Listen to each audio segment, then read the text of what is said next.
హైదరాబాద్లో ఒక స్కూల్ ఉంది. అందులో 6th క్లాస్లో ఇద్దరు అమ్మాయిలు చదువుతున్నారు. ఆ ఇద్దరు అమ్మాయిలు పేరు స్ఫూర్తి అండ్ సోనాక్షి.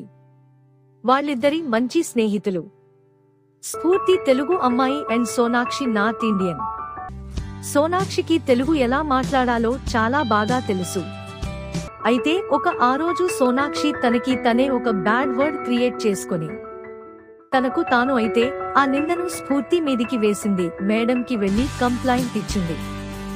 అయితే దాని ముందు రోజు మేడంకు కంప్లైంట్ చేసింది కాబట్టి నెక్స్ట్ డే వచ్చి మేడం స్ఫూర్తిని కొట్టింది.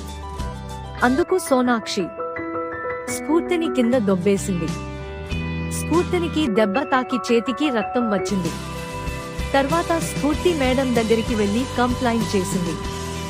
దానివల్ల మేడం వచ్చి సోనాక్షిని కొట్టేసరికి తనకి బాగా కోపం వచ్చి నా మీద బాగా అర్చింది. అయితే ఆ రోజు నుంచి ఇప్పటి వరకు వాళ్ళు మాట్లాడడం లేదు. ఈ చిన్న పిల్లలకి గొడవలు అవసరమా చెప్పండి.